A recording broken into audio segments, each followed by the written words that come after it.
Hello everybody, Megazord here, back at it again to give y'all another very exciting video, and for today we'll be streaming some of the Great Ace Attorney Chronicles.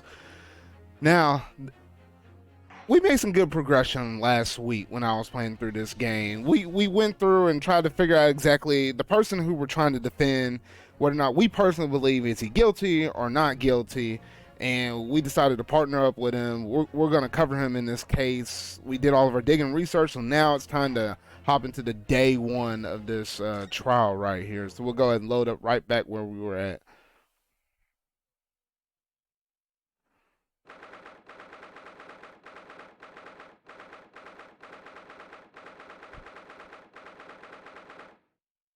February 20th, 9:23 in the morning at the Old Bailey, defendant's antechamber. Well, I never expected this. Who would have thought we would have been back here again so soon? We're on a study tour of Great Britain within the intention of learning the country's legal practices. In order to research that latest court procedures here, we need as much experience as possible. Well, yes, I suppose that's true, but for the person in the dock, it may well be his or her one and only time in court, and it could be life-changing. In which case, treating it as research may seem a little crass. Oh, when you put it like that, you're quite right. Good morning, whoever said that. Bruh, look, these eyes are bloodshot. Like, that dude is like, I've seen some better days. Mr. Natsumi, good morning. Oh dear, are you alright? Your eyes, though.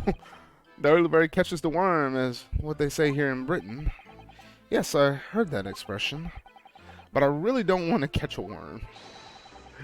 So I tried desperately to wake up early, but I was so worried I couldn't even catch a wink. And now I'm absolutely exhausted as the result. Do all literary people take things so literally? Thank you for putting on your fate on us today, Mr. Natsumi.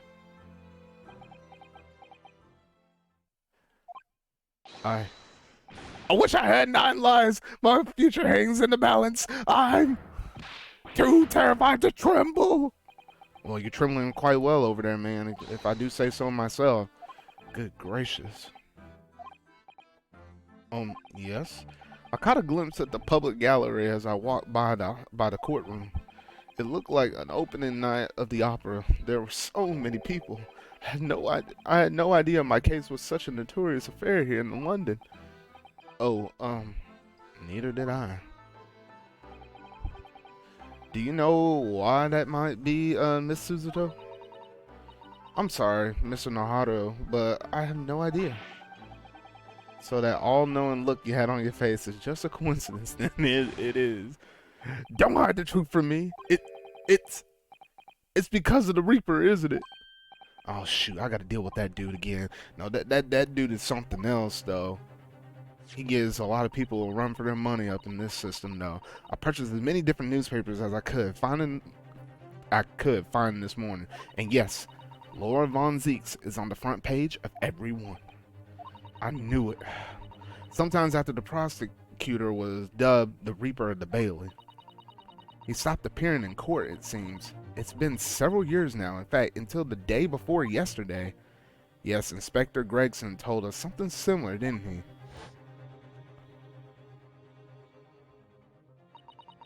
The trial 2 days ago marked Lord Von Zeek's return to the courtroom after a very long hiatus. The trial of Magnus McGilded. Ugh, what a harrowing experience that was. I believe that appearance made even greater waves here in the capital than today's. But we wouldn't have realized, of course, having only just arrived in the country. Why is the Reaper back in the Bailey so soon for what appears to be a mundane murder? That's the question the papers are asking, and they're all speculating various answers. Mundane! Mundane! It's the most significant saga of the century of some of us. Oh dear, I meant no offense, Mr. Natsumi, but that is how the papers are describing it. Well, lest we all forget that the fact that it could spark an international incident. Obviously, the reappearance of this infamous prosecutor has caught people's attention. But there's another blatant similarity with the trial of the 2 days ago. Oh? I agree. Welcome, student Mr. Nahato Esquire. It's you. Me? Well, I suppose that's true. Both times, it is you who stands against the legendary prosecutor. It can only mean that you're friends with the Reaper. Please, I don't rub my shoulders with death bringers. I'm afraid there's really only one other explanation. It can only be another example of Mr. Nahato of your uncommon bad luck.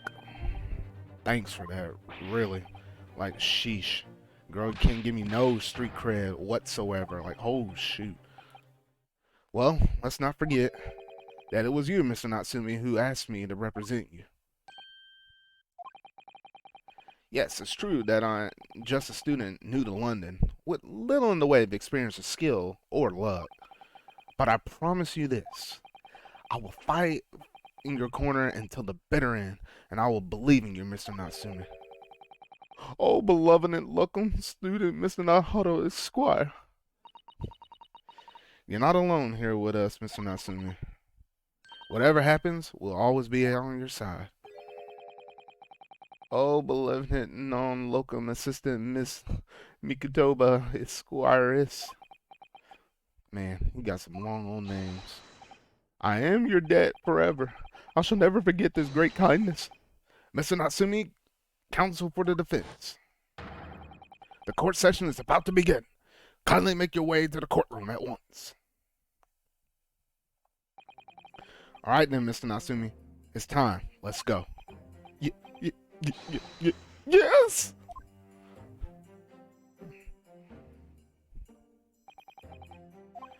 This is it. My second appearance in a British courtroom. And my second trial against the Reaper. I hope you're watching over me, Kazuma. Because this time, I won't let my faith waver. I'll believe in my client to the last. Just like you believed in me. I believe I can do this now. I'm ready for this fight.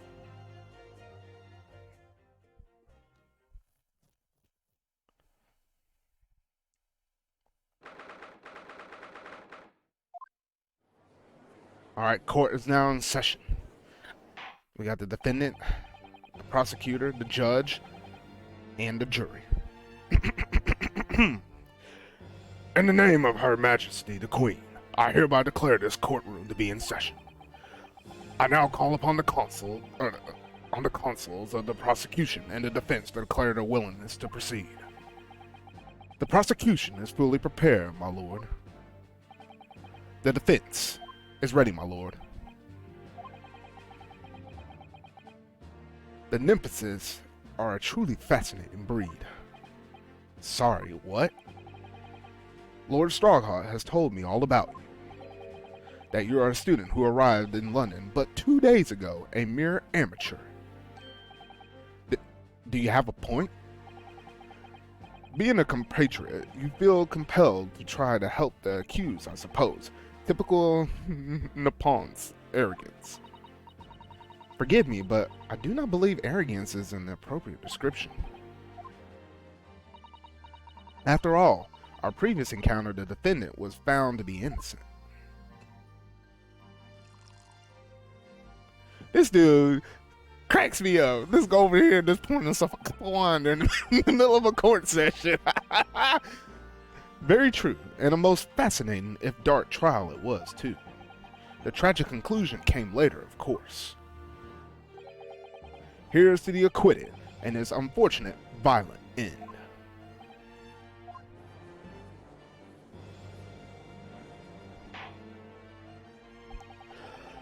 Thank you, counsels. I see both sides in fine fettle. Now, ladies and gentlemen of the jury, are you ready to carry out the duties here in court as impartial members of the public? You never know when you might be down on your luck, but I believe in fair play for everyone. Well, I must warn you, I'm rather more ruthless than I appear. Oh well, not me. What you see here is what you get. I'm a peace-loving fellow. I'm afraid to say, I think it's quite possible that the mustache foreigner did the deed. Come on, what are we waiting for? No doubt he did it anyway. Eh? Sorry. Didn't quite catch that. Very well. Let us proceed. Your opening statement, if you please, Lord Von Zeeks. Very recently, Great Britain signed an alliance with a rising power in the Far East. The accused in the dock today is a student from that same land, a certain Mr. Soseski Natsume.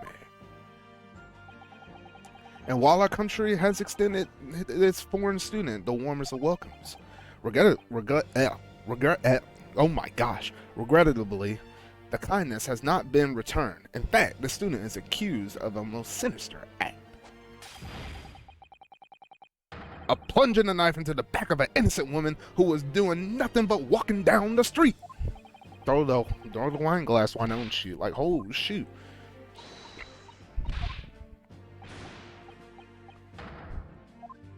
See what you gotta put up with this jury? Like, they already made their mind up before they heard all the facts. That's crazy. Like, oh shoot. Allow me to call the first witnesses to the stand. Very well. Bailiff, lead the inspector in, please.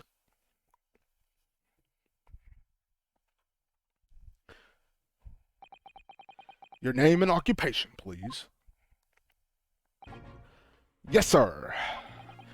Tobias Gregson, Detective Inspector of the Scotland Yard. Would you please summarize the events in this case of court, Inspector? The victim is thought to be a young woman in her 20s by the name of Olive Green. I beg your pardon, Inspector. Thought to be. Yes, having been stabbed in the back by her attacker's knife, the victim fell unconscious. That was 3 days ago now, and she's been... Oh, shoot. Ever since. What? So they don't even know who she is for sure? What the... See what they be throwing me up in? Like, oh, shoot. Fortunately for the Eastern student, the charge will not be murder. Pray elaborate on the details, Inspector. Sir, if I could ask everyone to look at the street map. Alright, give me the deets. As I mentioned, the incident took place 3 days ago at around 5 in the afternoon. It happened on the pavement running alongside Briar Road and a wide thoroughfare for horse-drawn vehicles. It had not long stopped snowing since the victim, Miss Green, was walking down the street. Out of the blue, she was approached from behind by the accused and stabbed in the back. Luckily, the young lady's life was spared, and she's currently being treated in one of the city's hospitals. But being unconscious as she is, we've been unable to take a statement from her, of course. This is the case with everything we know about the victim so far. Thank you, Inspector. The court will accept the documents as evidence, if you please. Alright, so I got my first little bit of evidence right there. What of the weapon was used? Sir, I have that right here. It was removed from the victim's back. Ouch. That's a big thing to be starting to make me scared to walk down the street now. Oh, shoot. With that heavy blade like that, almost anybody would have been able to stab that poor woman. Golly. A common old garden jackknife, I would say. Rather, non-depressive. Thank you, Inspector. The court accepts the blade as evidence. Alright, second piece of evidence. Got it right there. Now then, what do we know of the motive? Money or valuables, I presume? From what we can tell by gathering the woman's possessions, it seems like she's a poor student herself. Hard to imagine that she would have anything much worth pension, my lord. I see. Well, in that case, we're looking at some deep-seated resentments towards the victim. I'm afraid I couldn't say. Apart from the victim's second-handed bookshops, the defendant, Mr. Nasumi, doesn't appear to get out much. At this moment in time, we haven't been able to establish any sort of connection between him and the victim. Yes! Look at this dude that's slowly raising his hand up. Oh, shoot. Good gracious. Yet you arrested the man in spite of that, in a totally unjustified and heavy-handed way. Objection! Uh-oh. Here we go. What? He just threw the glass behind him. What the freak? Please forgive the discourtesy of flinging a freshly uncorked bottle into the public gallery. But your words have source as hollow banquet.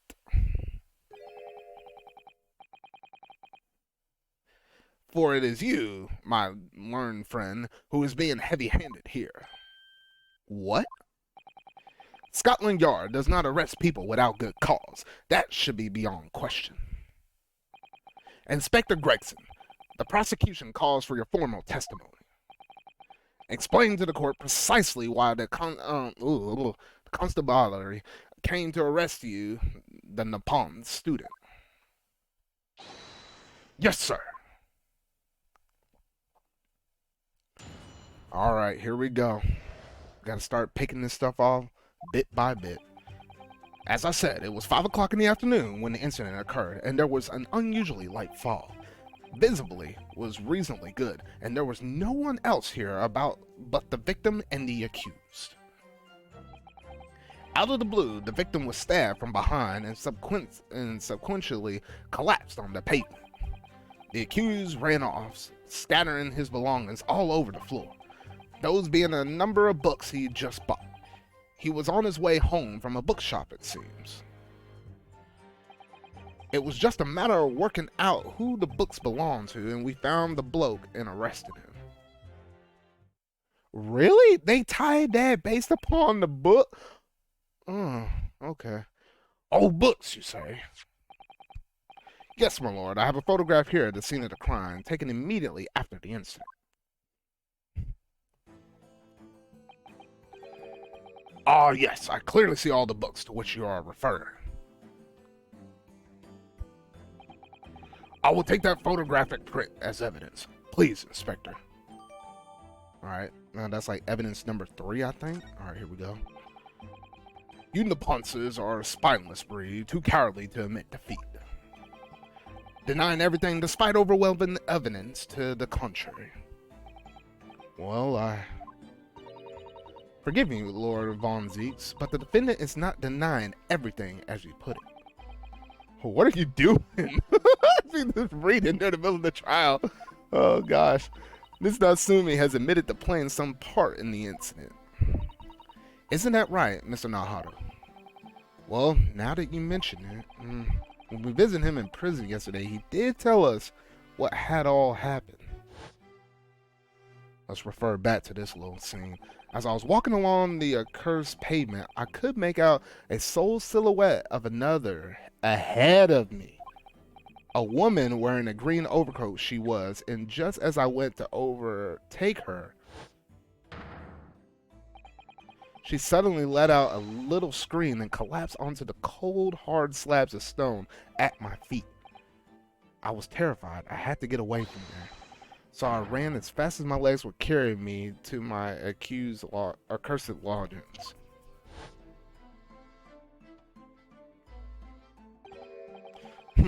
A green overcoat? Well, that's exactly what a woman in this print is wearing. Oh my! A photographic print of full color. What will the world come up with next? The defendant has done nothing more to admit that he fled the scene of a terrifying incident. That does not mean that he's guilty for the heinous crime of stabbing a woman in the back. There was nobody else here at the time, just the two of them, the victim and the accused. In other words, there is nobody else who could have possibly have stabbed the woman. In fact, that the accused concedes. Ugh. It seems that the cross-examination could prove to be a pivotal counsel. Proceed, please. Yes, my lord. Ugh. All right, here we go. I gotta find something contradictory. Oh man, it's been a while since I picked one of these apart, but here we go. I'm gonna read all this all over again. I just gotta. Let me see here. So, what do we got? We got a street map of the local area. Let me look at this real quick. Okay. I like how they got like the magnifying glass and this up on here though.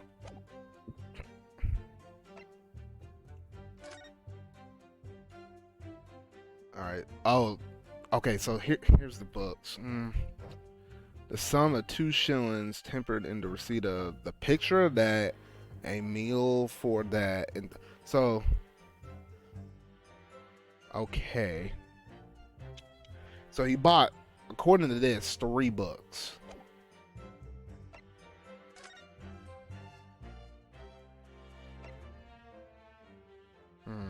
Yeah, the first good thing is to always look at your evidence because you might have to use these to kind of contradict whatever the statement's been say.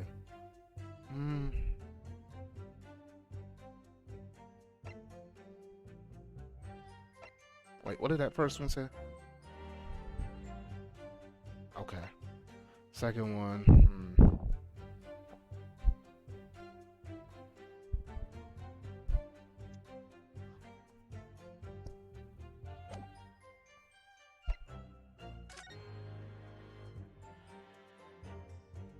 Doesn't look like anything's off. And I like how you can flip the evidence and stuff in 3D.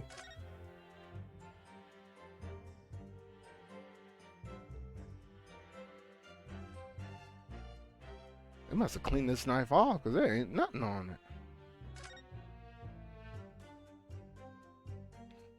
it. Okay. And then let me look at this photograph here. Okay.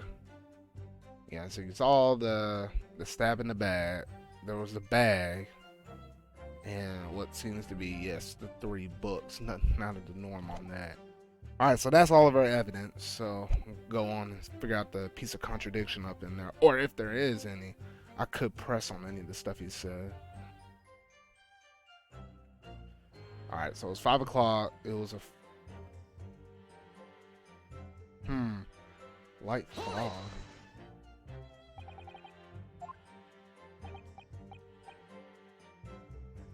You can see the opposite side of the street, bro.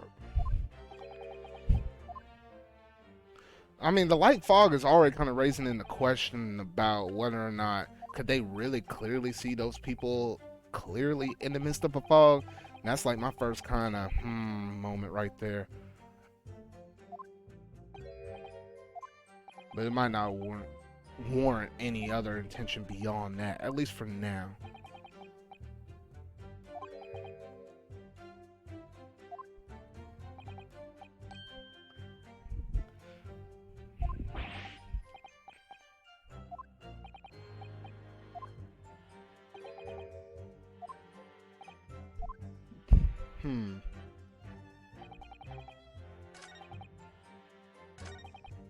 Visibility was reasonably good and there was no one else about but the victim and the accused.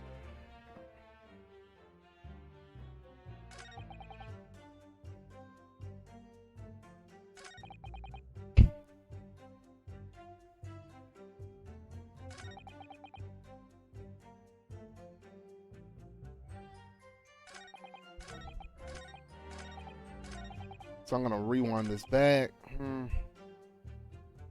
I'm gonna press on this one and see what happens.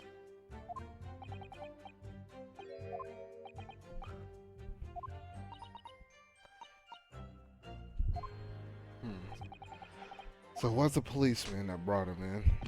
Man, you gotta slap with a little more authority than that, man. Like, come on.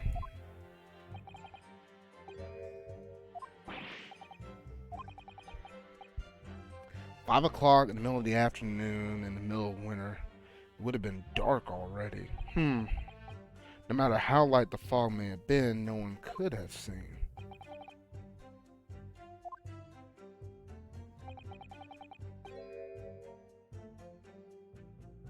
Oh, they got street lights.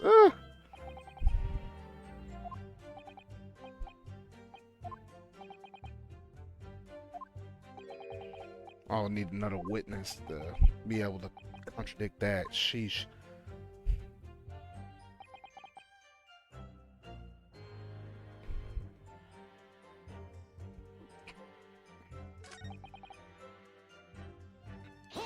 Let's see if I can get more information out of this one.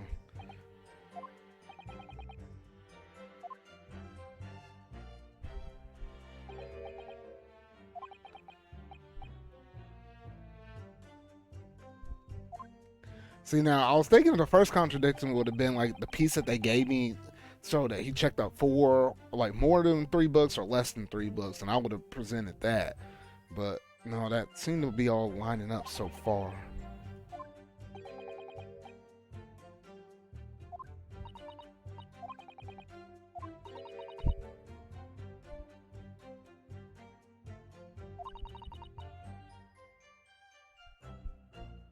He managed to get close to one avenue of escape. We might have had before, even. You mean that the defendant was holding his belongings as he thrust his knife into the woman's back?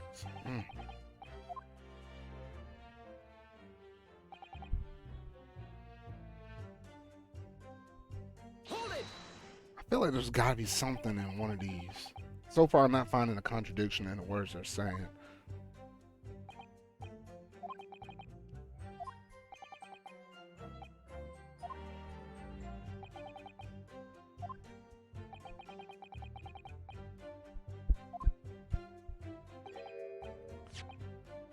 Alright, hold on. This might be it right here. Well, if I must, I'll have to ask you to look at the street map again, I'm afraid.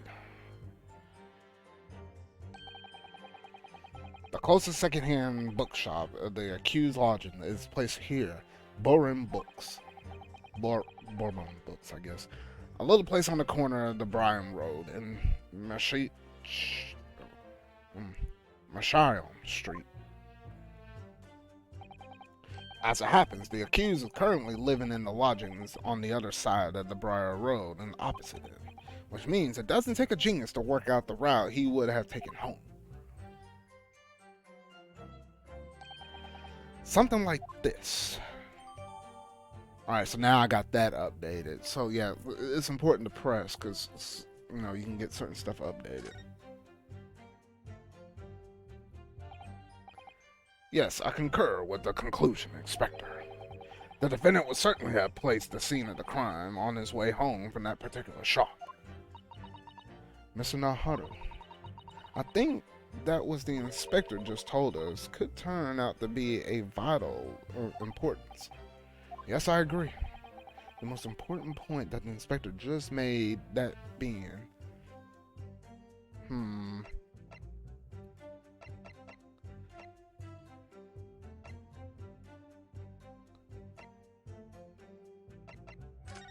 the location, I'm pretty sure.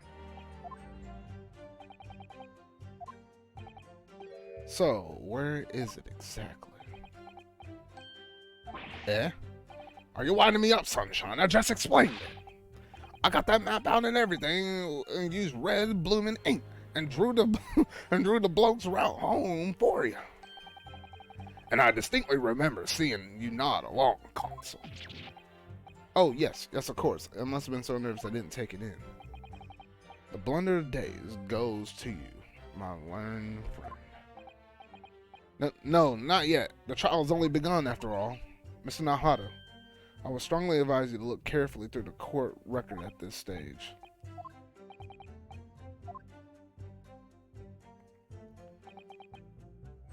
Now, I forget, sometimes it's really important to make sure you save while doing your trials, just in case you happen to run out of all of your freebies. Like, or I guess you can kind of consider them like strikes. If I run out of them, then I fail the whole trial and I have to go back to my last save or whatever.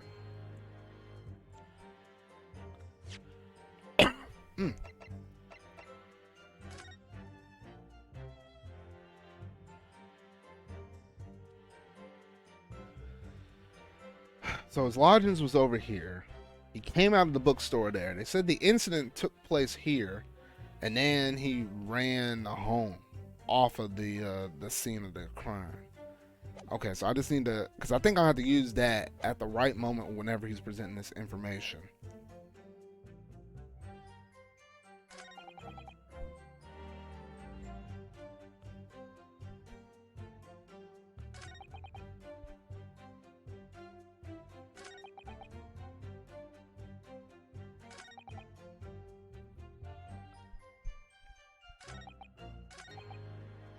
Hmm.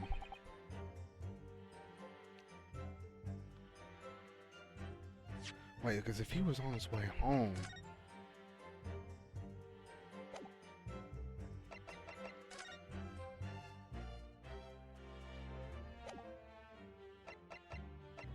Hmm.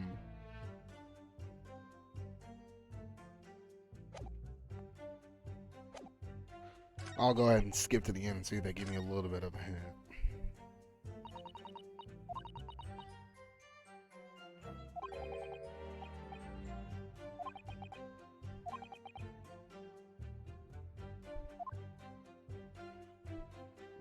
Alright, I'm just going to start randomly chunking some stuff. Alright, I don't see anything there.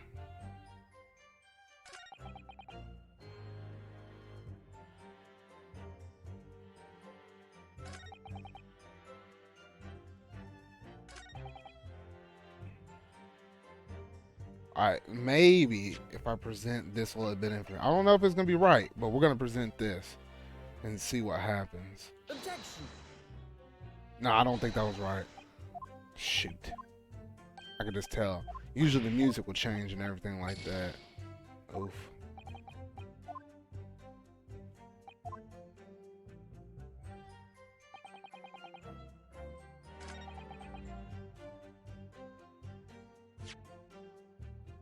Objection. Nope.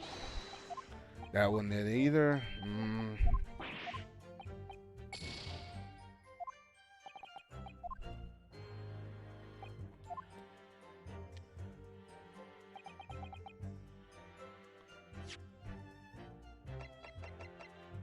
Objection. I also want to put that right there. Make sure that that wasn't it. Alright, no, that wasn't it. I think it's between the photograph and that updated map.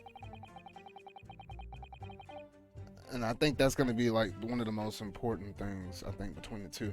Man, I don't know why my phone randomly played something out of the blue. What the heck?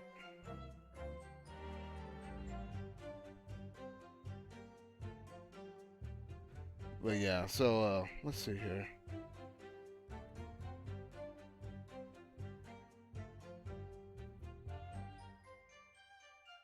Alright, there we go. Oh shoot. Anyway, let's see here. I'm gonna go ahead and load up my old file.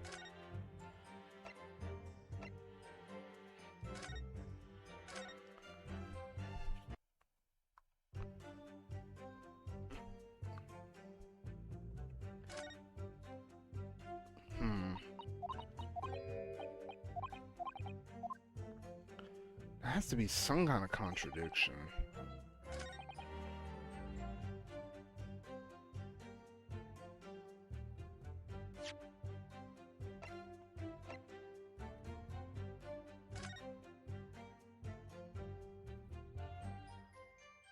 That was at 4:45.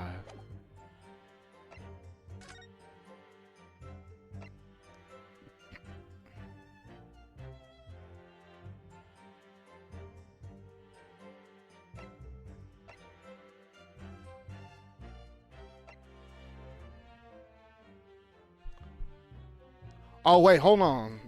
They said that on the east side.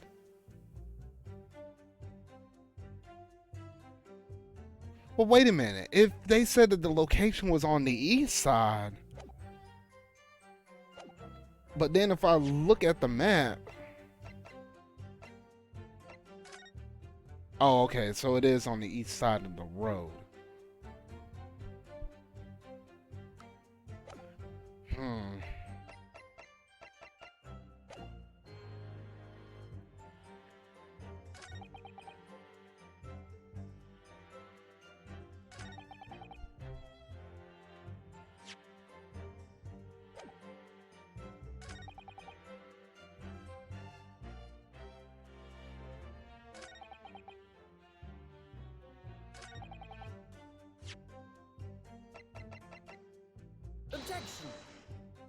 Dang, I'm not... Hot dog. It's taking me a hot minute.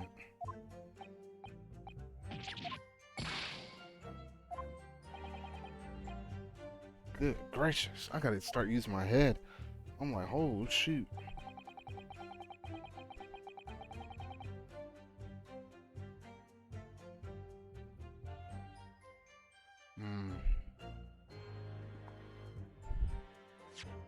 Looking at all my evidence here, I'm like, man, what could I pull up for this thing in order to get a contradiction? I'm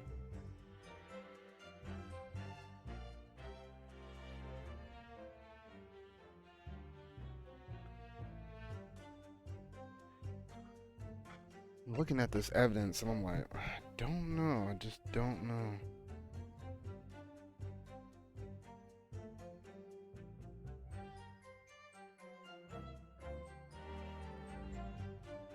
Let me see here. Let's clear out this thing. Hold on. I'm gonna load back up the thing. I think I might have figured it out.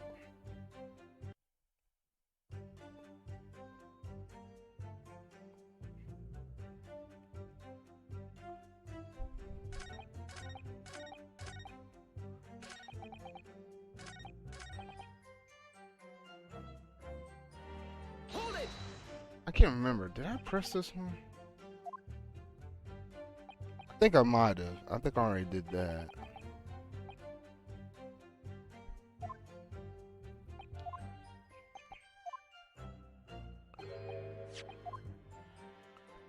Okay, yeah, so I already did. I feel like the contradiction has to come with this one. Because it's pretty important the fact that they updated the map there. But I already tried to present that data, and that didn't make any sense right there. So that can't necessarily be it. So it has to be something other piece of information I already have on this one statement right here.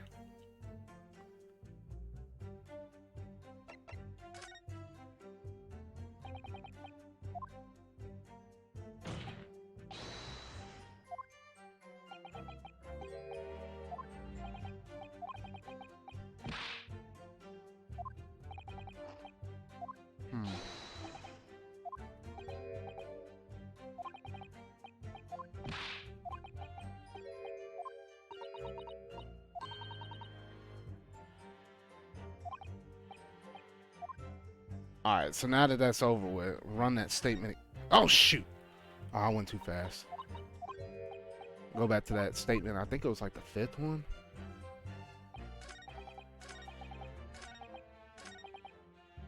Alright, right here. I'm going to present some stuff. Let's try presenting this. Objection!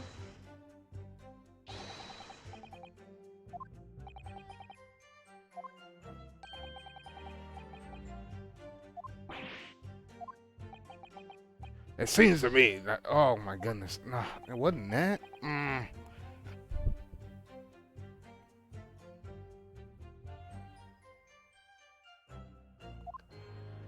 Dog, hold on, I have to reset it one more time. I know it's on that fifth statement. I just gotta present the right thing. Oh shoot. It's like the most frustrating thing about one of these games is figuring it out. But once you do figure it out, it is hugely satisfying once you get past that little point. Alright, here we go. Ugh, come on. Oh no, not right here. Bring up the evidence.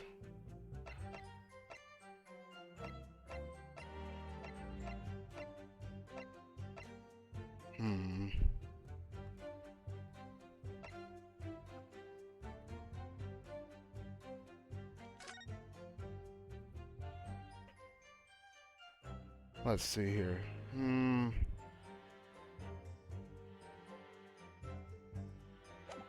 Wait a minute. Hold on. Let's press them one more time. Hold it! Because maybe it's something with those options that I feel like I gotta present this thing here. But maybe it was those three options when they first appeared up while doing this, where I have to say something here.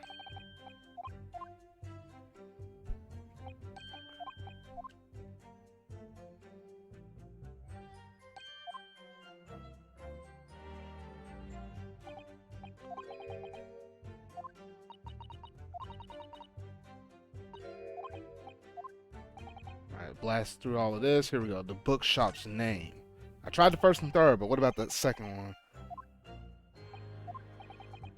Would you kindly add the name of the bookshop to your formal testimony, please? I believe it may be of vital importance. Maybe. Oh, well, you know, I mean, yes, it'd be a very important clue. Very well. Now that I can see it being any great significance, but please revise your testimony according to the inspector. Yes, sir, my lord. Whatever you say.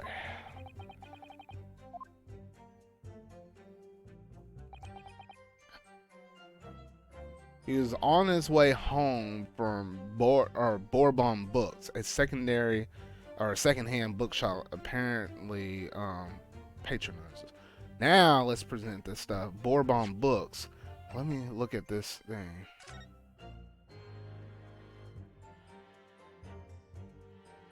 Oh, look at that. It says your books, not your book. Uh-oh. There's the contradiction. Hit it. There we go. Oh my gosh.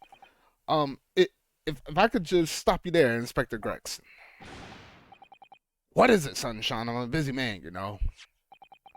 This is a receipt that we found in Mr. Natsume's room. It was issued on the day of the incident and the details the purchase of the 3 secondhand books. And you found that in the accused's room, did you?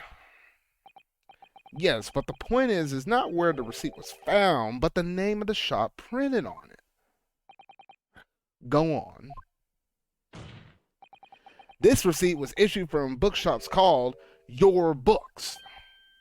Your Books? Y-O-R-E. I presume. Yes, my lord. Mr. Natsume did indeed purchase a number of books at a second-hand bookshop that day. However, the bookshop in question was not Bourbon Books. Eh? What? Inspector, do you know of this other bookshop? Yes, sir. Your Books is another second-hand bookshop not far from Bourbon Books. It's just that, well, it's just a small place. I didn't think the accused would have known about it. But in fact, this is the bookshop which the defendant visited on that day in question. And the receipt proves it. Objection. Yes, for what difference it makes. Wherever the man purchased the musty tomes, it makes no difference in the final analysis. Objection! I disagree. I mean, after all, I have the street map right here. It might be of help. Oh, yes, thank you. Have a look at this, please. And the defendant had been returning from Bourbon Books. Then yes, he would almost certainly have passed through the place where Miss Green was attacked. However, if we take into account the fact that he was actually at another bookshop, Your Books, it may very well turn out that he wouldn't have passed that location at all. Could that be true? My, it rather depends on whether this other bookshop is, but I do declare it may be a possibility. Is that right, Mr. Lawyer, sir? What you just said? Absolutely. It absolutely could be right. Oh, there's the first contradiction right there. Now we got the pot cooking. Inspector Gregson, where is this Yours Book establishment? Well, obviously we looked into that. And it turns out that Your Books is just here on the next corner, Mershon Street, going east. Alright, now we got that map updated again. And there you have it, as you can clearly see now. Oh. Yeah, he could still take that same route home. And it still could be the same end result. I think it just hit them like that. I learned the Ponce's friend is obviously in training to be a clown. The way he regales us with such wit, you know, to your future career in the circus. Grr. You put that glass down now. I'll put it down for you. Didn't think I needed to spell it out, but here we go. If the accursed was coming home from your books instead of Bourbon books, there's no doubt he still had passed through the place where the victim was stabbed. Yes, thank you, Inspector. Allow me to reiterate from I learned. It's somehow slow, Napunza's friend. Dang, just shatter the glass, why don't you? Wherever the man purchased the musty tones, it makes no difference in the final analysis. Ah! Uh-oh, the music's picking up now. As I suspected, you fooled me, and I don't suggest you try. What did I say, eh? I got enough of this now. Beg your pardon. Terribly sorry. But would you mind repeating that? Mr. Nahato, we mustn't give up. What do you mean? If the prosecution's assertion is correct, the members of the jury may very well decide that Mr. Natsumi is guilty. Oh shoot, not that dumb jury. We must think. We must consider the assertion just put forward by the prosecution very, very carefully. They claim that Sosuke-san must have passed the location of the incident on his way home from your books, but I might have to raise that objection.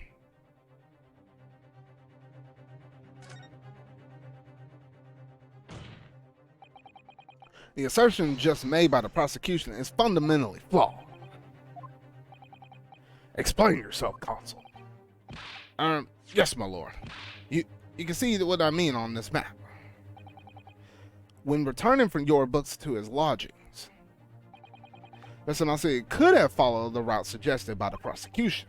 However, that isn't the only conceivable route to take between the two places. If the defendant used the streets, look what happens. He arrives back at his lodgings without passing the location where the victim was attacked. Taking back to a clown's is a fool's errand, of course. However, I feel compelled to point that out. That route is what we commonly refer to as the long way around. On a cold winter's night, why would any man choose to take a longer route home? Well, maybe you don't want to take the scenic route. I don't know. The answer is extremely simple. He wouldn't. In other words, the accused took the obvious route back to his lodgings, and in his obvious perpetrator to his crime. But hold up. Yes, I got it. Obviously, we must ask the man himself, Mr. Natsume, which route he took home. The problem is they ain't gonna believe what he says. I have already informed the court of the curse's response to such questioning. He claims he has no recollection. That's right, as I said, the bloke seems to spend his time outside wandering aimlessly from A to B. That day was no exception. He says he doesn't remember where he was or which route he took home. Oh shoot, man, we got ourselves back in the corner now. I don't believe this!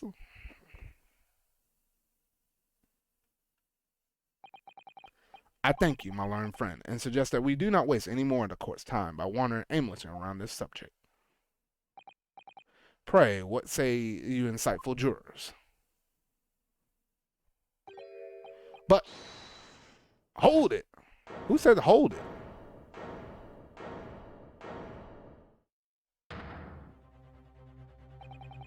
I agree, Lord Von Zeeks. Wholeheartedly, in every way. What? I don't believe it. Does that mean we members of the jury are completely convinced now? Oh, shoot. Very well. In that case, I hereby call upon the members of the jury to present your findings to the court. Guilty. Guilty. Guilty. Oh, my goodness. Guilty. Guilty. Guilty. Guilty. Oh, shoot. Don't tell me I lost it already. I mean, sometimes I set you up like that, but... Oh, crap. Mr. Nahato. No, not yet. This isn't over yet. I still have one last chance to sway the opinion of the jury. I have to tip the balance of those scales the other way. I have to turn this around. Somehow. Are these eyes of Aquarius not yet willing to give up and die? Roll up that sleeve. It's time to get dirty now. We're about to show these facts and spit out the truth.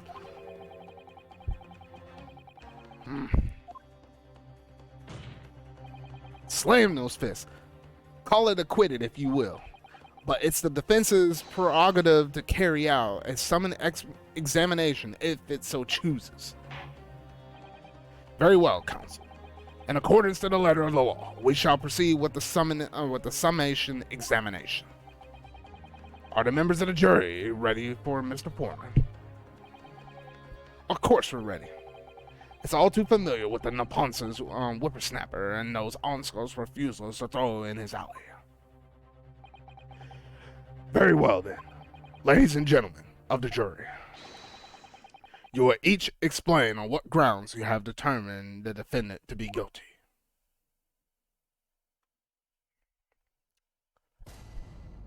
Alright, here we go. These jury ones are always kind of interesting, the way how they're handling, the way how you have to go about, solving this. For pity's sakes, that little innonsce's oddity already admitted himself, didn't he? If he said that to a woman in green collapsed before his eyes, why it can only have been the victim. The man wouldn't have gone around the houses on his way back from the bookshop, not in winter. So the poor woman was attacked from behind, was she? How dreadful. I really don't care. Can't we just wrap this up now? I got work to be doing. Your books, yes. Nice shot, that. But Bourbon books? No, not worth a visit.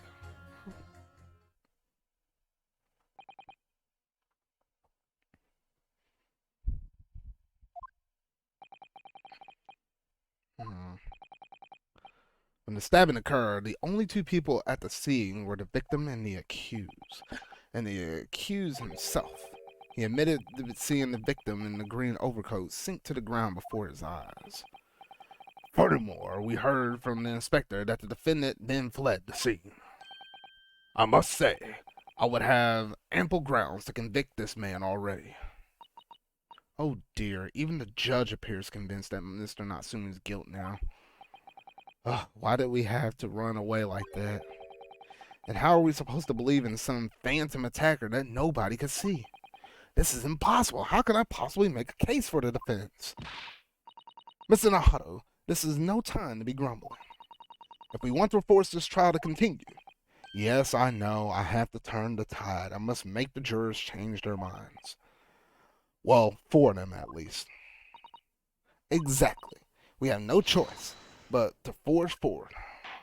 Alright, here we go. We gotta do this examination between them. If I don't get it right, it's all over.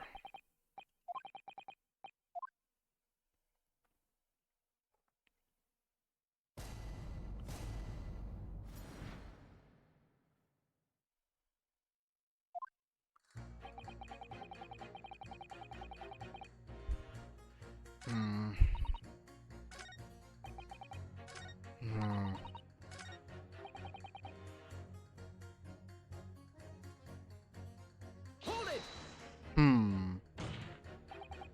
A man's life is on the line here, sir.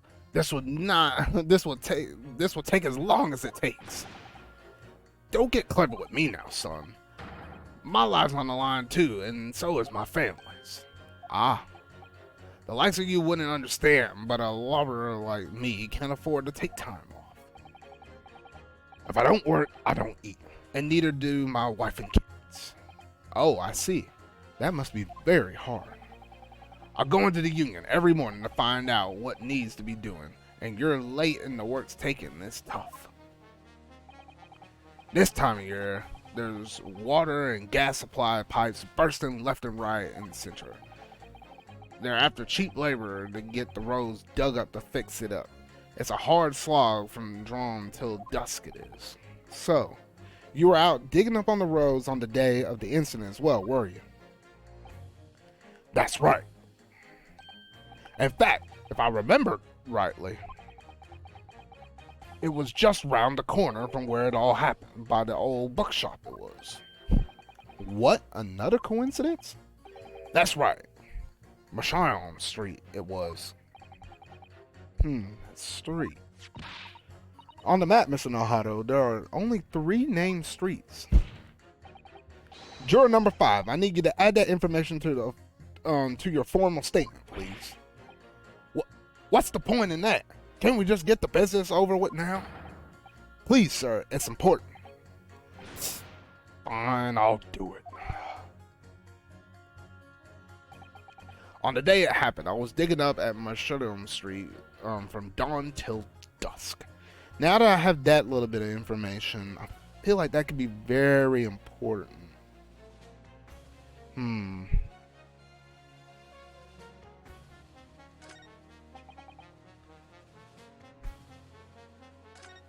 So, and that's the interesting thing. I could pit 2 different people's informations and put them towards each other.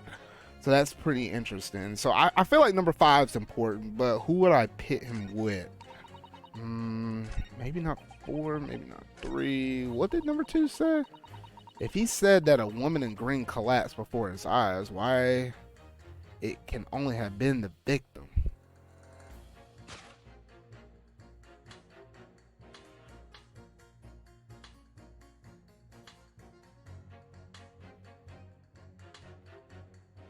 Objection. What about 2 and 5? Those 2 statements clearly contradict each other. I'm sorry, but as a 4, I have to object. That's completely nonsense. What? I'm a banker, don't forget, an elected man, and there's no contradiction as far as I can see. Quite so, Mr. Foreman. Oh, shit. I thought that was it. Ah, dang. Oh, you know what? I didn't save recently. I should save before doing all of this. Well, now I'm going to save with like 1 partial to my name, but it's still good.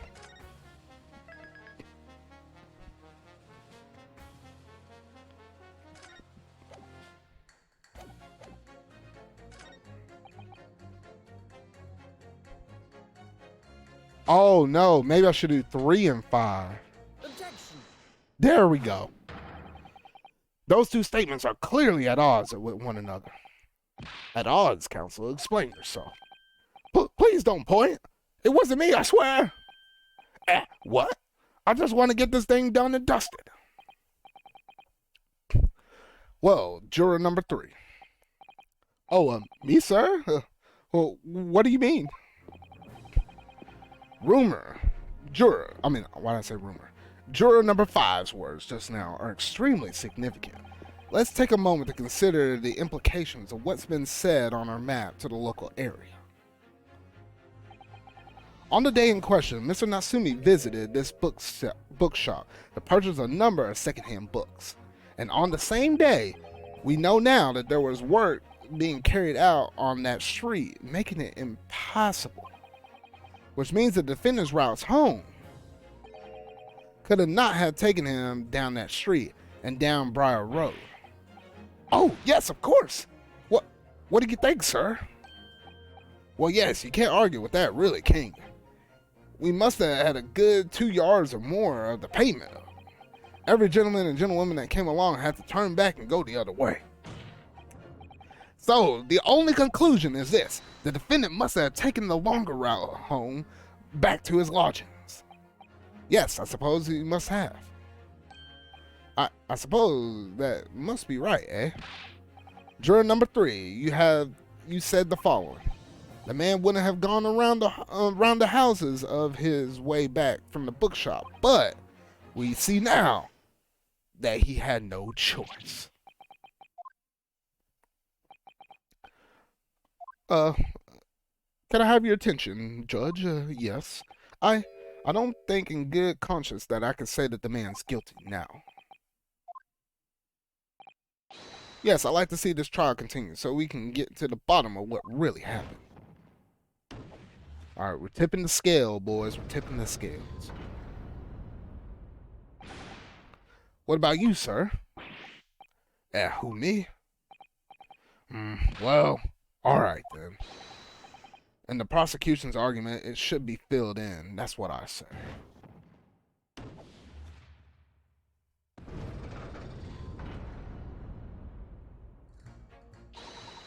Oh, well done, Mr. Nahato. That was wonderful. Well, we managed to change a couple of minds at least to strengthen our position somewhat. In the prompt, the other members of the jury are reconsidering their stances as well. Now, if we could just identify one more clue or discrepancy that would make them stop doubting Mr. Natsume. We just gotta figure out what that one is. We ain't bringing this thing to an early conclusion. No, sorry, we're just only beginning. Thank you, counsel. On the summation examination, please. Yes, my lord. I have to say, no, let's see here. Alright, so now, let's see what other contradictions I can bring up between the two. Let's see here. Now, I feel like maybe I was jumping the gun on number 2. If he said that the woman in green collapsed before his eyes, why it could only have been the victim. Now, let me jump back to number 6. Yours books, yes. Nice shop, that Mr. Bourbon books. Not worth a visit.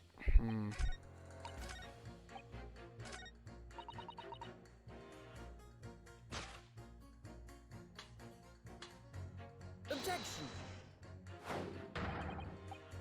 Hold it! Oh, wait. No, I might have been jumping the gun a little bit. Crap.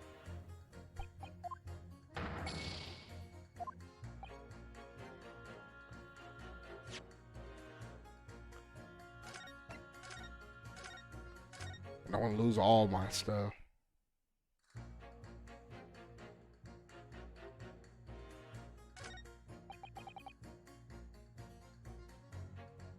Oh, shoot. I forgot. Yeah, when I did that, I lost my stuff. Objection! Let's have to speed through this real quick.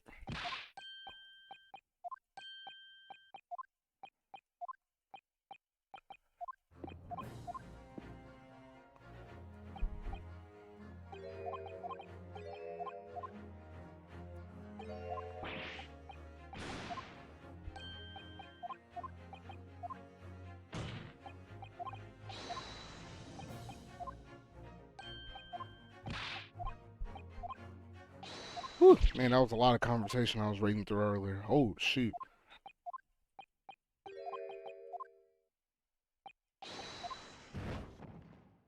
All that for him to flip it up and put that white one up in there.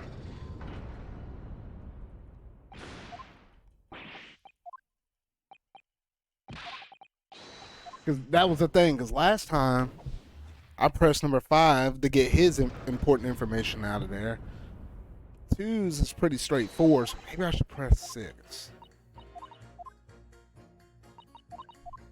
I'm going to make sure to save this time. Oh, shoot.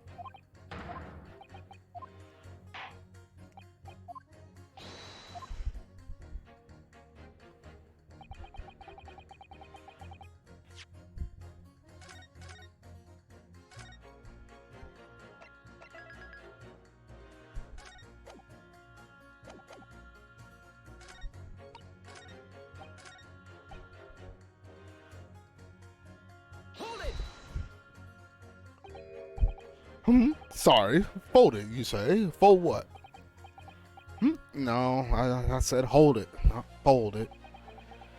What I wanted to ask you was, do you visit your books often? I like the old books they have in there, yes. I enjoy reading them over a nice cup of old tea. That was my daily routine, you see. Same thing every day. including the day you're all talking about. And at what time did you visit your books on the day in question? Well, I was picking out books and there all afternoon, and it would have been just before 5 that I left. That's my daily routine, you see. Same thing every day, including the day you're all asking about. Just before 5, you say, exactly when the victim was attacked. Are you sure about that time? Oh yes, no mistake there. I remember it well. It's not about to forget that the day in a hurry, not after the dreadful time I had. What do you mean? Well, I was walking down Calabash Road when I slipped and fell on the ice and dunked my head. It's always worse after the snow stopped falling. That's when it's most slippery. Knocked myself clean out, I did. I really thought my number was up. Wait a minute, let me get this straight. This happened on Calabash Road? Yes, that's right. I slipped in a corn pipe, you see. Heading down Calabash Road is the quickest way for me to get back from your books. Juror number 6, I must insist that you add that information to your formal into your formal statement. It may very well be extremely significant. Sorry, extremely sick? No, I'm quite all right. Man, I do need some Q-tips.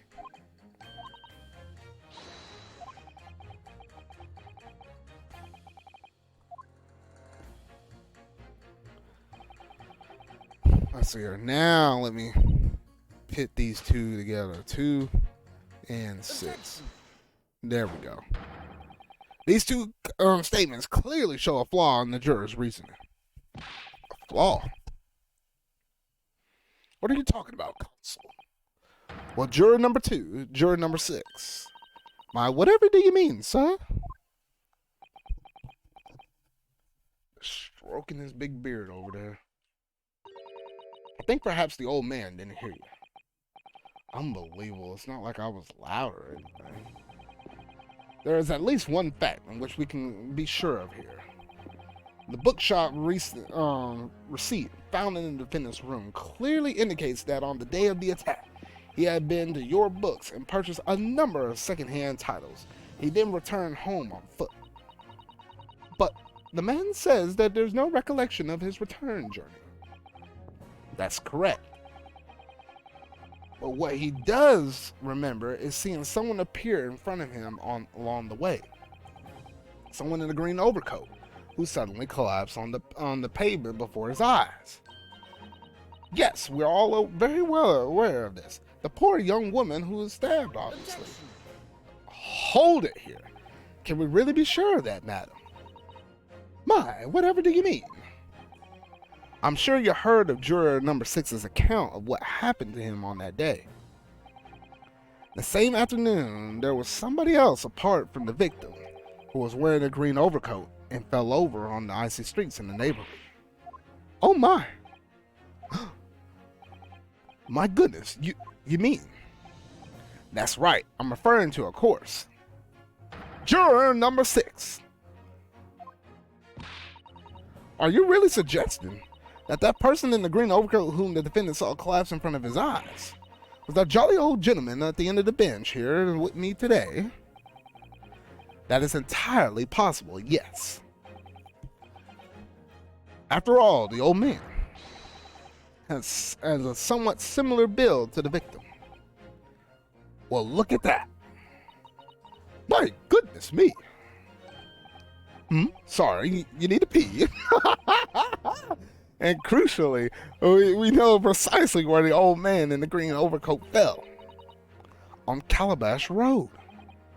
Therefore, if the person who Mr. Natsume saw collapsing in front of him was in fact juror number 6, it means the defendant must have taken the long route back to his lodgings. And furthermore, that proves it with the road closing in front. So you got both those two things adding up while he took the long way home.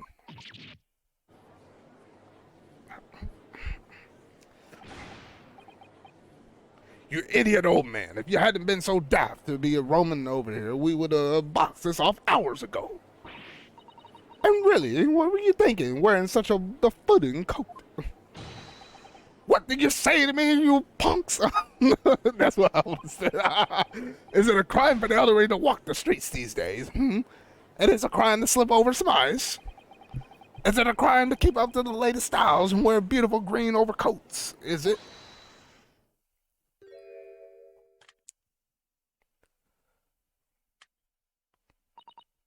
My lord, I do hope it won't cause any inconvenience, but you'd like to change your leaning, I presume? I do declare that I would. I should like to call for a verdict of not guilty. And I would too. It is a crime to change your mind, is it? And there we have it. Those are the four. It's going to outweigh, even if the other two were still thinking it was guilty. And there we go. So we can presume the court. Well, the summonation examination has concluded with a rather large shift in opinion. The ayes 2, the noes 4. So the noes have it. Not guilty, they say. Which means we no longer have a consensus among the members of the jury. The trial will continue. Objection!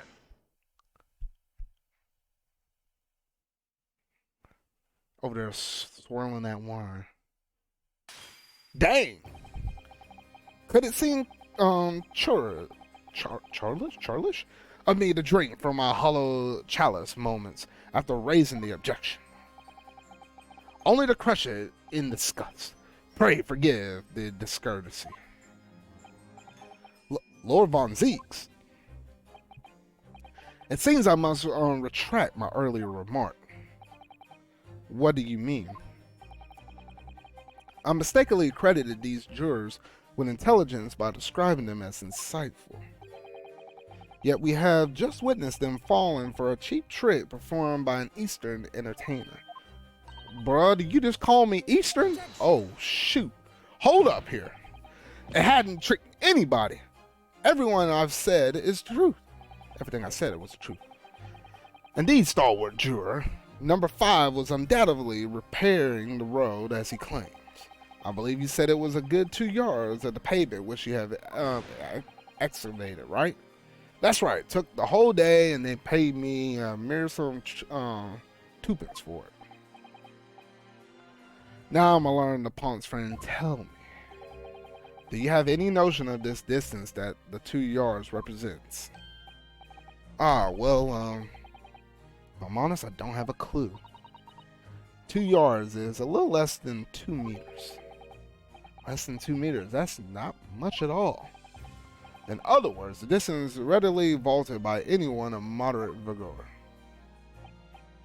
Well, you're not agreeing, Mr. Stalwart friend. Me? Well, I can't say you're wrong, no. What? And did you perchance erect a sign to prevent pedestrians from passing the site of your works? I wouldn't dream of it. What a waste of time. No coaches would have had a hope of passing anyway, and we just turn any gentlefolk back the way they come.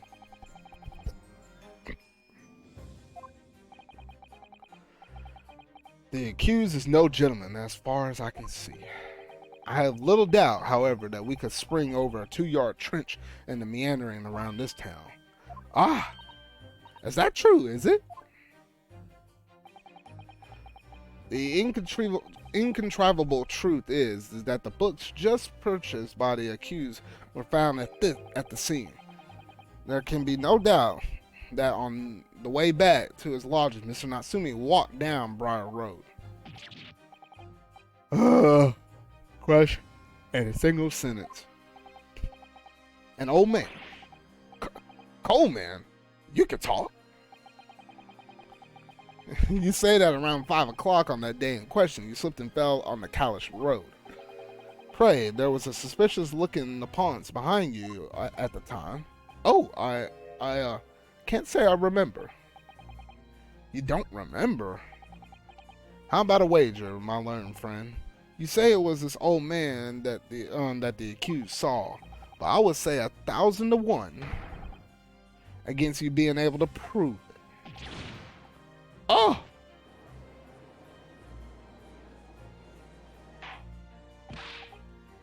Order! Order! Lord Von Zeeks, explain yourself. My lord, if you had such a trench coat argument up your sleeve, why in the world did you not proffer it during the summonation examination? I wanted to give this young foreign student the sightseeing experience he no doubt came for. I wanted him to see for himself how the opinion of the jury is so readily swayed. Ugh. But my hospitality has limits, and they have been reached, I feel. He threw off the cape. So, my learned friend, today's sightseeing tour of London is now over. Well, what are you talking about? My lord, the prosecution requests permission to call its next witness to the stand. Great. Bailiff, bring forth the witnesses.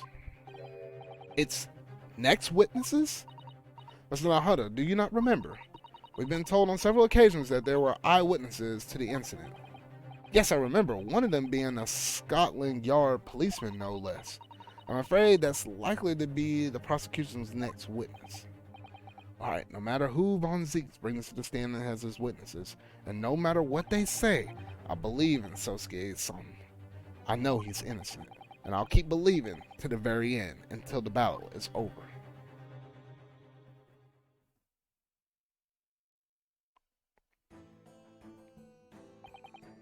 Witnesses, please state your name and occupations for the court. Oh, shoot. Constable Rolly Beat, sir. Nothing to report in the streets, sir. And I'm Mrs. Beat. Patricia's my name, and I'm proud to say that I'm a young town's hero's wife.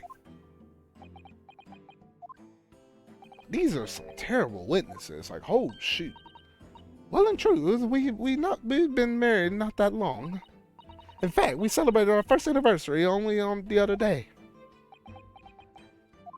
This dude need to wake up. Oh shoot.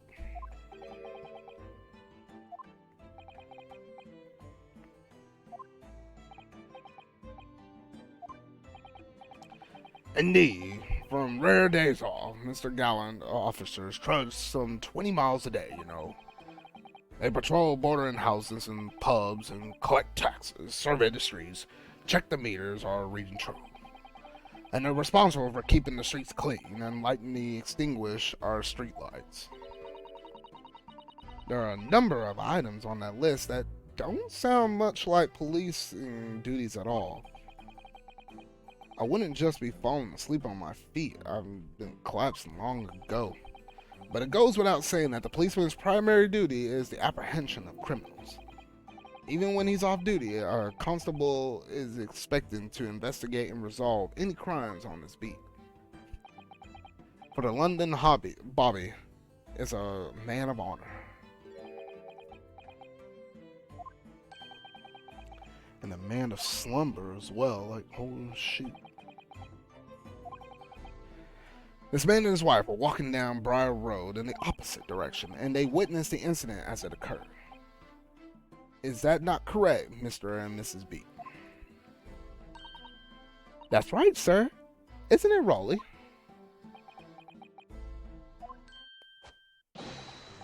Constable Rolly beat, sir. Done the report in the streets, sir. What a great witness he's going to be. Very good.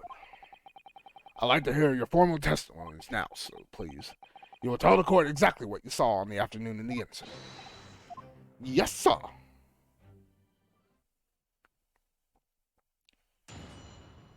Alright, here's their testimony. Here we go.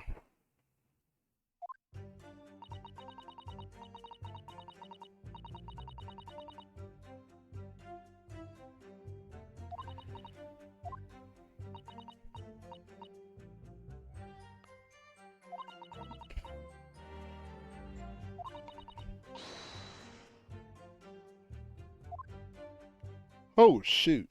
Yeah, that ain't much to go off of. I might have to press a lot of stuff. We'll see.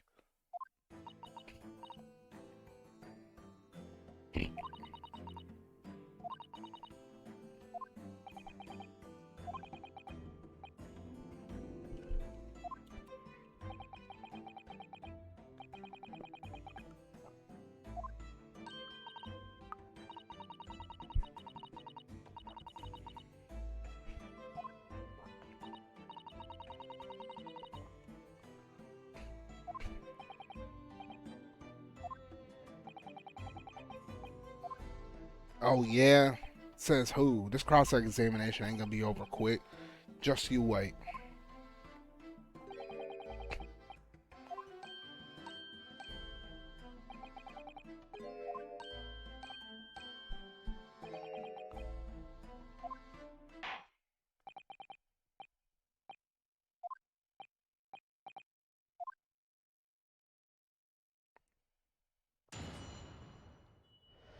Alright, here we go.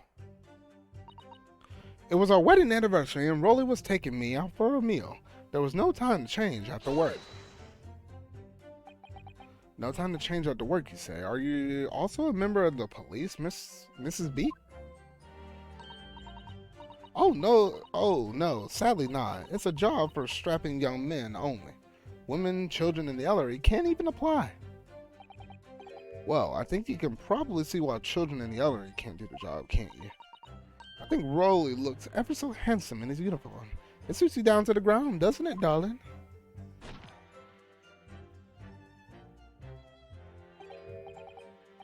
Well, I just finished my beat. Pat and I were heading back to the station, and I was actually planning on getting changed there. Now, interesting how you can pop back and forth between the two. You can bring attention to the other one if something was looking off. It's talking in sleep. This is creepy. Sometimes I don't even recognize you when I see you in plain clothes. Oh dear, that doesn't seem healthy. Well, kindly adhere to the point. You were going for a meal after you had finished your beat for the day, correct? That's right, sir. Yes. Although I fit to the job, to be honest, after spending the whole day on my feet. But policing is my life, sir. As long as I'm proud the owner of this, I'll serve my city and my queen to the end.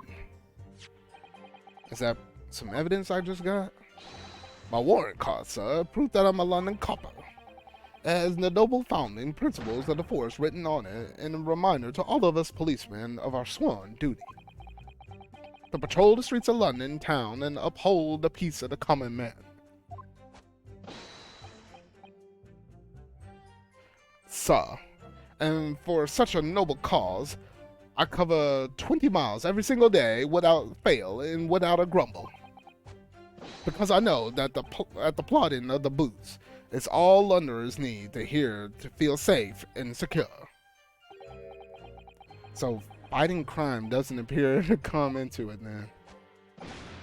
But sir, just on the other particular day, I was looking forward to celebrating my wedding anniversary. Mrs. Meat puts up a lot of being married to a hobby like me. Like a bobby like me. I wanted to show my dear wife just how much I care. Oh, Pop. Oh, Rolly. Oh, what a charming couple their young love is such a joy to behold. If a little over the top, perhaps. And then, kindly describe what happened next.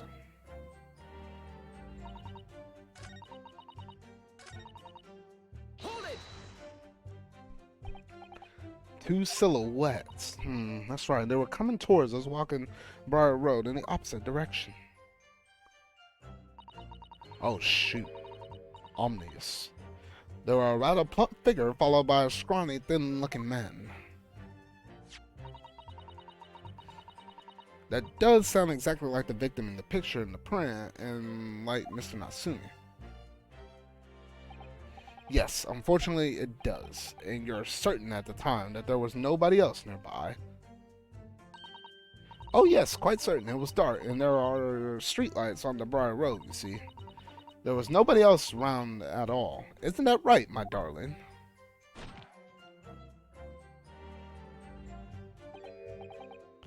Hmm? Oh, what? Yes, that's right. Of course. There was a light fog on the ground. But Briar Road is dead straight, and you could see a fairly long way down that pavement. And then there's streetlights as well. I didn't see any other pedestrian. Before sleep takes a firm hold, your answer, please, Mr. B. Are you quite sure what you just said? Yes, sir. As a copper who spends all his day, every day, keeping the watch on the streets, I swear to it, sir. I am sure, as my love for Patricia is true. I ain't saying all that again.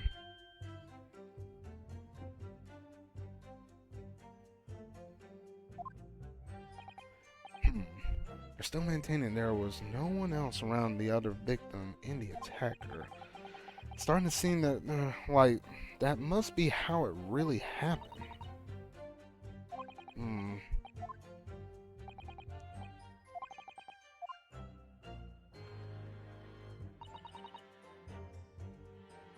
Hold it! Scattering something. What do you mean by that? Oh, well, I couldn't quite make out what it was at the time, but when we got closer, we realized what it was, didn't we, darling?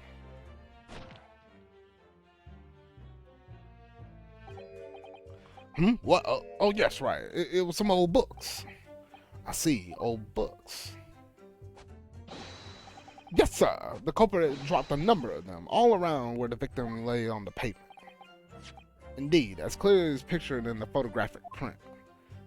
I like this how we just say picture nowadays.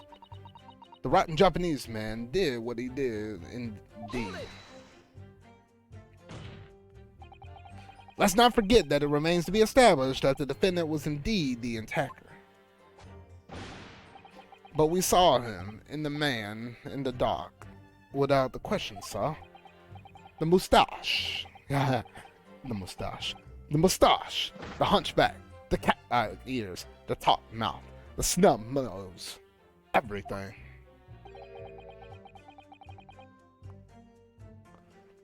Any more insults you want to throw in?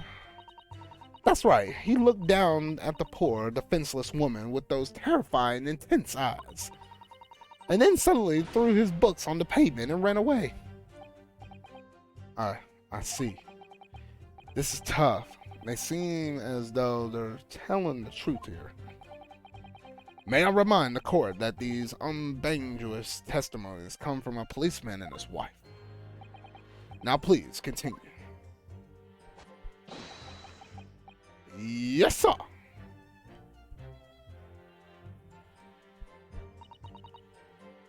Hold it! Was it your husband who went to fetch the yoke? No, I went.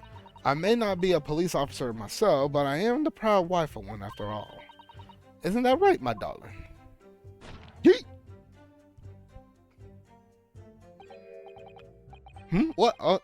Yes, that's right. I asked Mrs. Beat to go. I was off duty at that point, but a Bobby's never truly off duty, of course. So I felt obliged to stay and guard the scene. Very laughable, Mr. Beat. Preserving the scene of the crime is a task of considerable importance. That's why I sent Patricia, you see. I've told her where to find the right police box. Forgive my ignorance, but what do you mean exactly by the right police box? Depends on the crime's location, you see, as to who deals with it. Where the woman was stabbed wasn't actually on my beat. So I told Patricia the way of the police box for the beat the incident fell underneath so she could go and report it. I ran there as quickly as I could, and I asked for help from the hobby on duty. There's nothing more potent than a young couple in love working together, you know? And thanks to your swift response, the case was quickly resolved. The actions of the two model citizens. Oh, please, you're making us blush, isn't he, darling? Yeet. Yes, sir. What Patricia said, sir. Let's move on, shall we? Hold it! But surely you wouldn't have been able to see this face by the light of the gas street lamps, will you? Oh, she started. Oh my gosh, hold on here. You see that? That was quite a difference right there. Oh shoot. We absolutely could. Us Londoners have exponential eyesight, so I'll let you know. Right.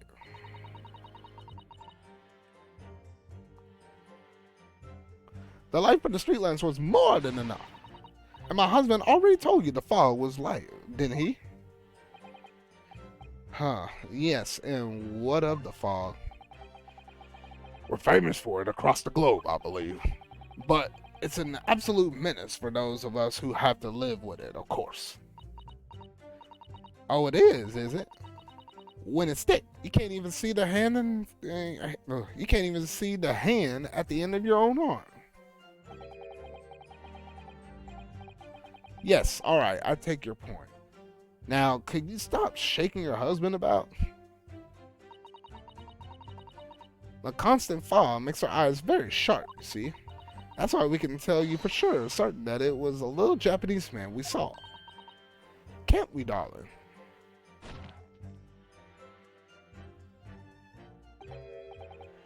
What? Oh yes.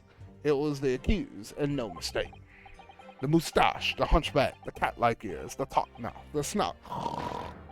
Unmistakable, sir.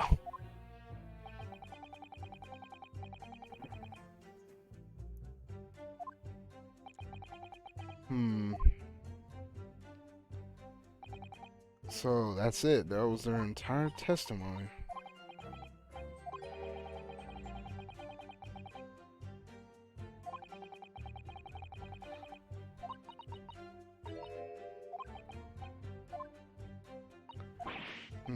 See if I can find a contradiction in all of that. Pressed everything, make sure we covered all of our bases on that.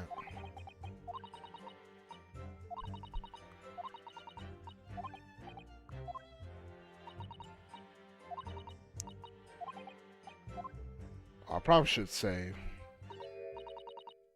It's Elias, sir. Can I ask you something? Oh, yes, of course. What is it? Well, you keep asking us all of these questions about everything we told you, so. It seems like you don't believe our testimony, is that right? Is it? Well, out with it. What? No, no, no, no. No, oh no, it's really not at all. My husband is a policeman, remember? And I know what I saw. I remember every last detail, everything, oh, I know. What about the books the man dropped? I could tell you the name of every single one, I could. Every single one. And you dare to question how reliable my testimony is? That will do, Miss B. No, it will not do at all. That Japanese lawyer has no idea what I'm capable of. Even if I decide to forgive him for insulting us, don't think for a minute that Rolly will. I really didn't mean to cause offense. Please put down your husband's fists. Perhaps you would like to like the opportunity to supplement your testimony, Mrs. B. Might that appease you? Oh, thank you, my lord. That will settle things nicely. Wouldn't it, darling?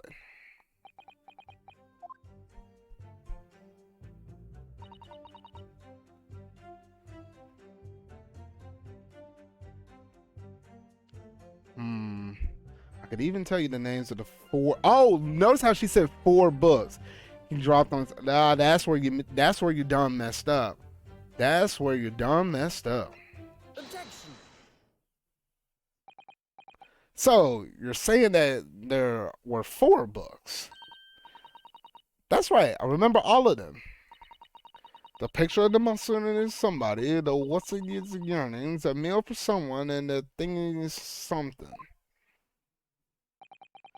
I'm sorry, Mrs. B, but there is a fundamental flaw in that statement of yours.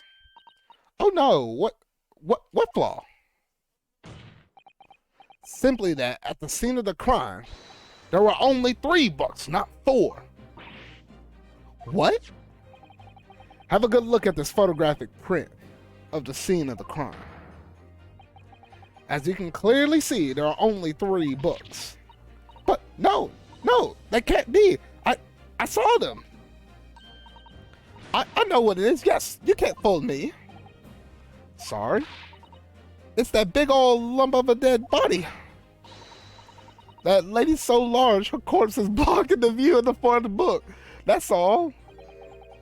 Let's at least try to remember the poor woman isn't dead, even if we're insulting her size. Gosh dang. No, I'm sorry, Miss B. But Mr. Natsumi could not possibly have dropped 4 books you described. Why not? Fascinating. And from your assured tone, something you could readily substantiate with evidence, I presume. Evidence. Counsel, will you present the evidence that will substantiate your claim or withdraw it? What proof do you have that the accused did not drop 4 books?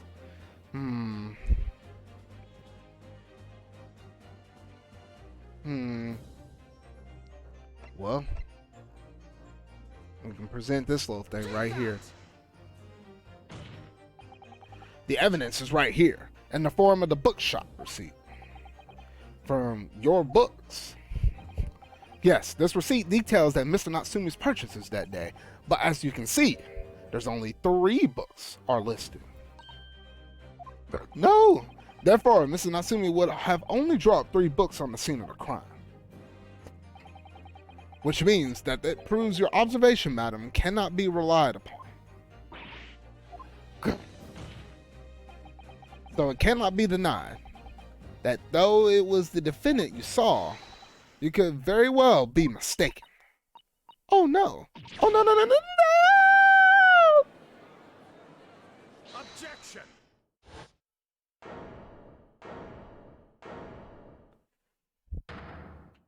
All right, what's your objection now, man? I'm busting it out in every way I can. That is the powers of deduction that cannot be relied upon, Mr. Naponce's friend. What? What cannot be denied is that these 2 witnesses saw the accused running from the scene. A fact that you know very well that you have no hope of disproving. So you're striving to event attention from that dent of some inconsequential discrepancies. Would that be fair? It's seeing right through me. But your plan has somehow reconciled against you. What are you talking about? It's quite simple. Let me explain it with a toast. To the policeman's wife and her entirely accurate testimony in every respect. Oh? You see, the matter is not up for debate. At the scene of Briar Road, a total of 4 books were most definitely found. But we don't have evidence in the court record that shows 4 books. You're hiding evidence from the court, man? Give it to me. It only shows 3 books. Quite right. Only 3 can be seen in that print. That print? You mean to say... Bruh. Allow me to present another, one that shows the victim's hand.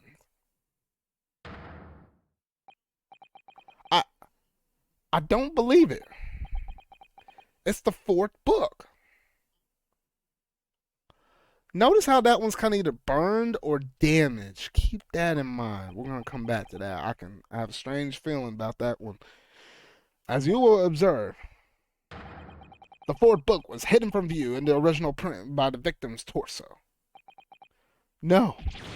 No!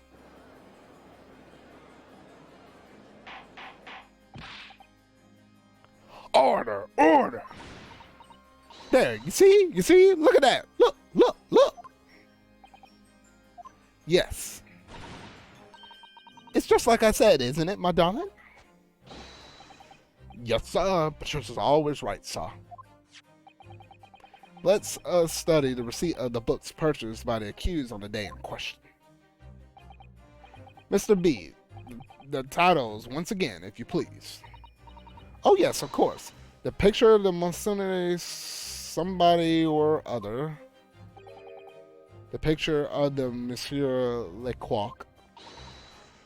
What's it, yearnings? Contrary yearnings. A meal for someone. A meal for Garboro, in fact. As the court has just heard, the witness remembers these books flawlessly, save for a few minor details. Mrs. Beats' powers of recollection can only be described as exceptional. Did you hear that, Rolly? The gentleman played me for a compliment. Yes, sir. Flawless, sir. Patricia is flawless. But there's only 3 books on the receipt, and Mrs. Beats mentioned 4. There's nothing surprising about that. Clearly, the 4th book is which is shown in this photographic print. I'm sorry, counsel, but that does not seem odd. Why should there be 4? Why should the 4th book be omitted from the receipt?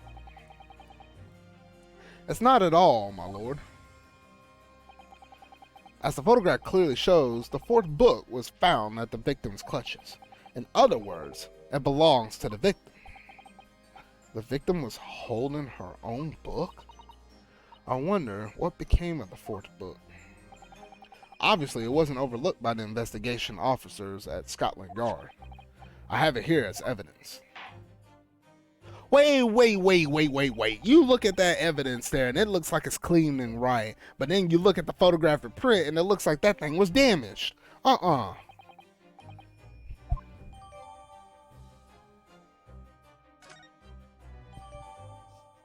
Nah, that ain't adding up. The prosecution rests. I have nothing further to add. What? You seem surprised, my learned friend, but your resistance until now has been in vain. Entertaining, yes, but futile.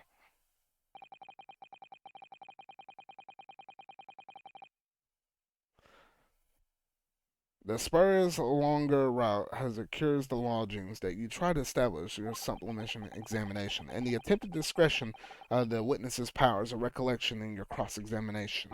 Alright, I'm going to try to speed things up, because I only got about maybe 20 more minutes left to stream, and I want to make sure I get through the end of this day. I feel like we're almost there, but I'm going to start. I'll probably only read like some really important stuff, but I'm going to try to get through this a little quicker, though.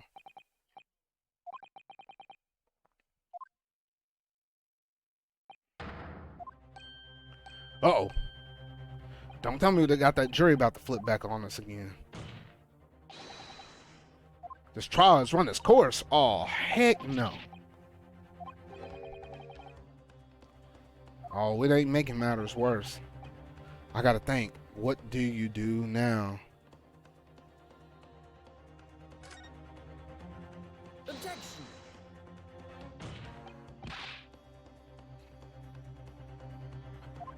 I always love this scene that they play right here. It's not as good as that original theme from the original Ace Attorney, though, but man, it's still pretty good. Pursuit, I think, is what it was called.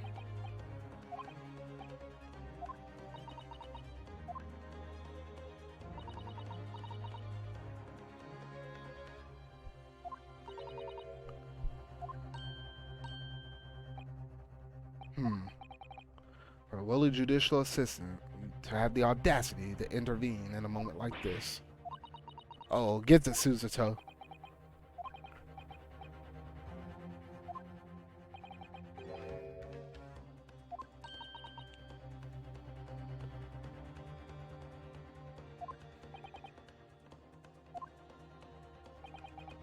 One of this land's great guiding principles is tolerance. So, the court will hear from you, madam.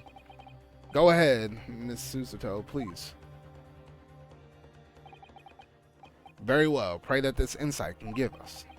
What have we overlooked in this matter that you see fit to pursue further? Well, the court has just been presented with new evidence, but only after the last cross-examination. I see. And you believe this new evidence warrants further examination, do you? Hmm.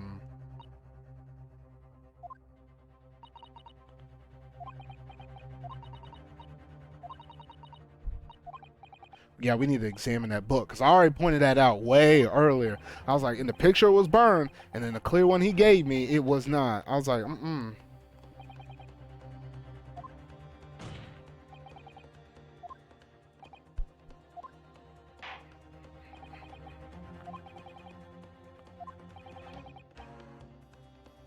Let's see here. Look at that burn. Look at this. This book has been badly burned. You're right. You've never been able to read it in this state, especially not with the latter pages. That's a terrible waste.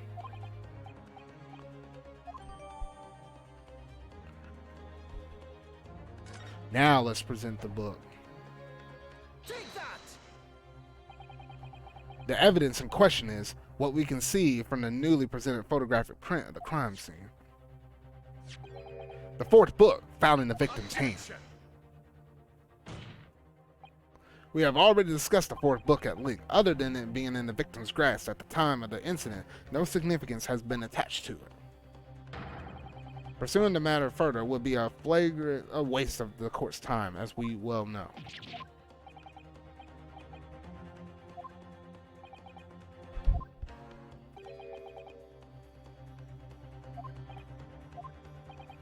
So I must insist that you elaborate, Consul, and I will identify the clue at once. Do I make myself clear? Oh, yes.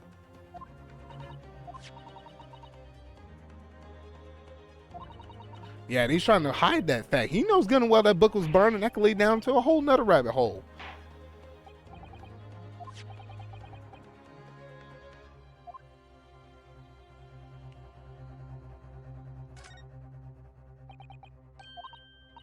Oh wait, am I supposed to present that? I'm probably supposed to present that. Got it! I will ask the court to observe the back of the book in question. The back? What do you... Good gracious, it's burnt to a crisp. So we have to ask ourselves, why was the victim clutching what is clearly an unreadable book? It's undeniably an extremely unnatural thing for her to have been doing. Objection! Oh, what are you going to object to now, Von Zieks? Unnatural, you say? And what of it? I'm the punk's friend. Were I were to concede this point, if it bears no relation to the case, there is nothing to discuss. So should you wish to assert this fire damage and some veiled clue as to what happened that day? Now remember, there was that corner off the block where that whole building or part of it was on flames. I wondered, did a book from there fall down onto the street and the dude picked it up, or the woman picked it up? I'm thinking something on the lines of that. There's just one possibility here, which I can't quite bring myself to rule out. It's an outside chance, certainly, but worth a try.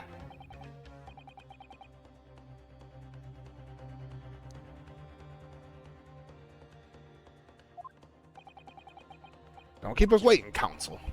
What are you suggesting that you ascertain from the fire damage, this sorry tone that got suffered? My lord, the burn on the back of this book reveals a startling truth about the book's owner. I beg your pardon, but we already know who it belongs to.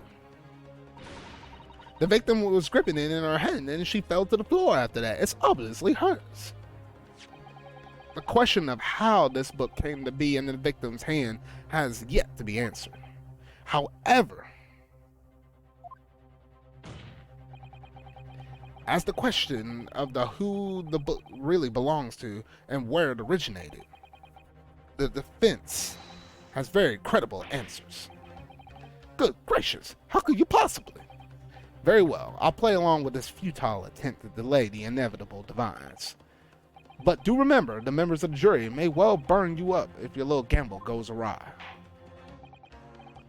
Counsel, the defense response here is very likely to influence the final outcome of this trial. So tell the court, who do you claim is the owner of this burned book? And I will say to that, I'm like, well, it can't be Suzuto. It can't be that dude. Dog, that dude's old. Can't be the dude, and it can't be him. It can't be her. But there's Joanne Gerb, and there's John Gerb. There's Herlock Sholmes. And no, that wouldn't be him, and it wouldn't make sense to say it for her, him, or her. So we're gonna rewind it back a little bit, and where we've been spending the whole last stream on, it's literally been between these two, and I'm saying it's John Gerb. We're gonna present him. Take that. The answer is that book belongs to a couple who own the house over there, a certain Mr. and Mrs. Gerb, the landlords. And whether this is some extraordinary coincidence or some kind of fate at work, I don't know. But of all the people in London, one of the 6 chosen for their jury duty in this courthouse today is none other than Mrs. Gerb herself. Oh my goodness, me? I think you must be mistaken, sir. I'm not Mr. Gerb's wife. I'm his maid. Things will be so much easier if you would just drop the pretense. Alright then, how about a simple question for you? Have you ever seen this book in Mr. Gerb's house? I would never presume to know all the books he keeps, sir. Objection. This is outlandish behavior. The woman is a cursed landlady, you say. The implicate and hard-working member of the public, you permit her without a shred of evidence. Your actions are unforgivable. This is not mere conjecture. The defense happens to know that on that day in question, at almost exactly the same time as the victim was stabbed in the pavement below, another incident was taking place in the room on the top floor of Mr. and Mrs. Gerb's house. Good gracious. What sort of incidents, counsel? A fire.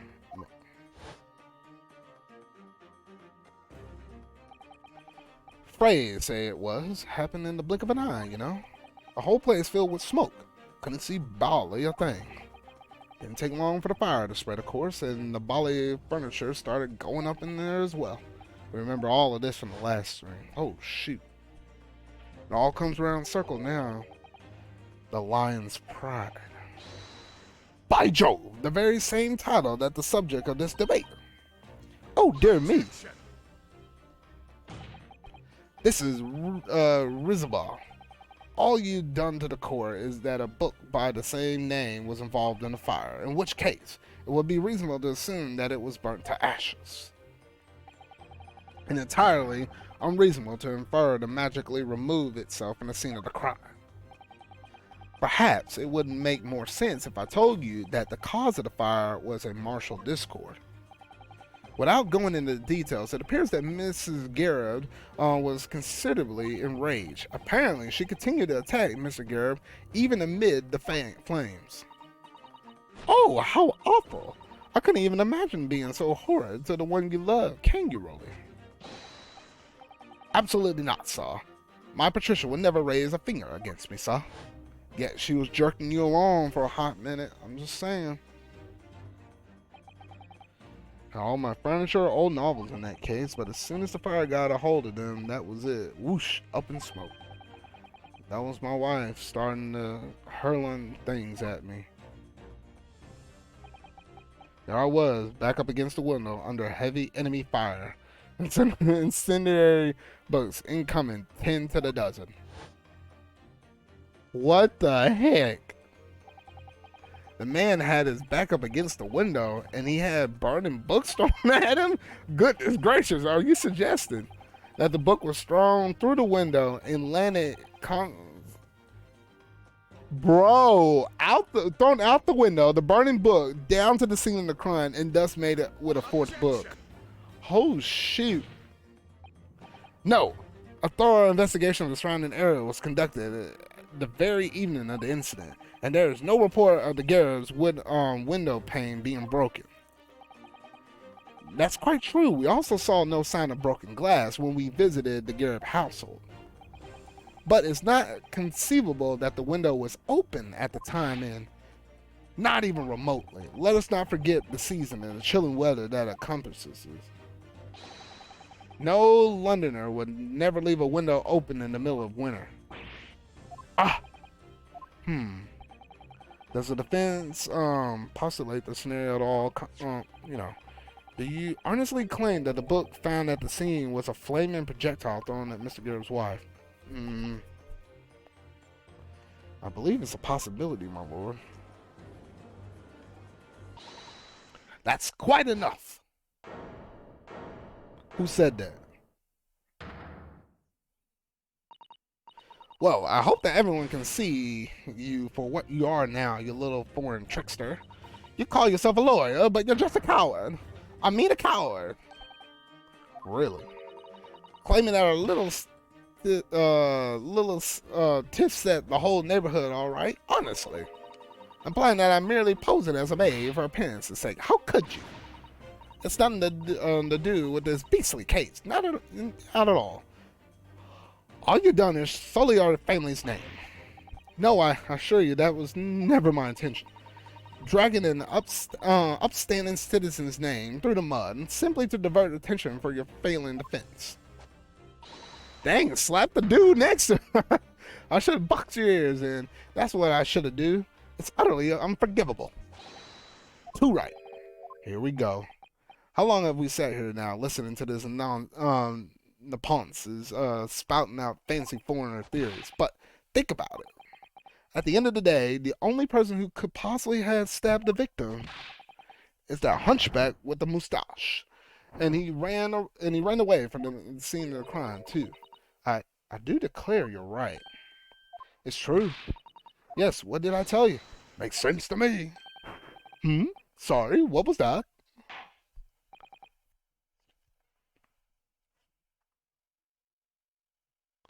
Well, it would appear that the ladies and gentlemen of this jury are once again in full agreement. What is your position, Lord Von Zeke? Pouring his wine again. In truth, my lord, I feel that these have been unnecessary protractual proceedings. But then, one must always exercise patience in order to savor the best vintage. No, wait! The mystery of the fourth book still hasn't been...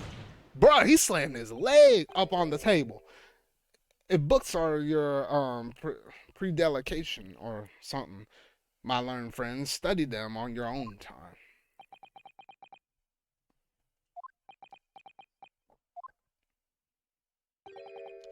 What? No forgive the discourtesy this time?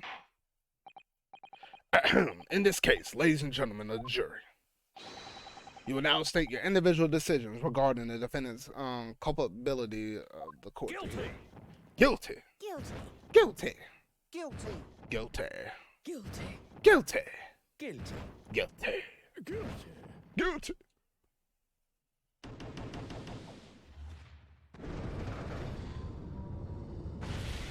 Bruh, here we go again. I gotta do another one of those things.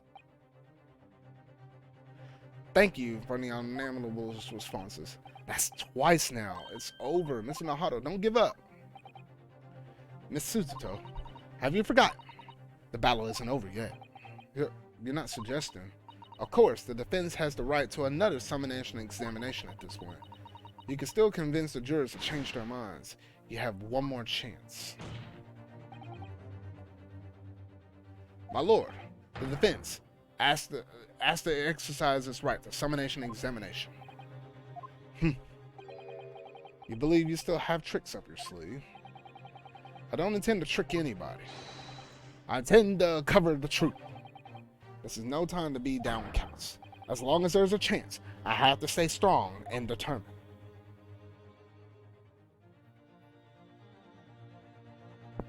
To be continued.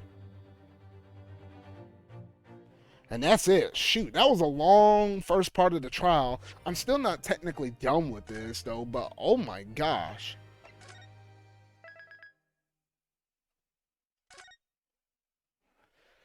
Whew, alrighty. Well, that does it. That was like part one of the trial, though. I think this is gonna. It might be split up into three, or it might just only be split up into two. I don't know, because I think technically, like what we did the adventurous side of things, we did one part of the trial. I think there might only be another part of the trial, and that might be it, though. So we got through a good chunk of this trial, and I think in next week's stream we should be able to get through all the rest of it or whatnot, though. But yeah, so that's basically going to do it in terms of the stream here for the Great Ace Attorney in this episode 4 that I'm currently on now. So hopefully I might be able to finish the rest of episode 4 next week, so then we can go into episode 5 a couple weeks from now, though. But that's basically going to do it in terms of the stream, though. So yeah, so if you really like this, make sure you go and hit that like button, or if you're watching this on Twitch, should I say, make sure you hit that follow button. That way you don't miss any time I'm going live here on either streaming the Great Ace Attorney Chronicles or anything else I feel like streaming as well, because I'm also doing a Kirby and the Forgotten Land series. If you happen to be watching the vlog version of this over there on my YouTube Extras channel, though, make sure to go and hit the like button, go ahead and hit the subscribe button and that bell. That way you never miss any kind of other vlog or any other video upload from one of my Twitch archive streams over here on the Extras channel side of things, though. But yeah, so that will basically do it for this stream, though. So remember, y'all, until whatever video I make next, take care and have a good night.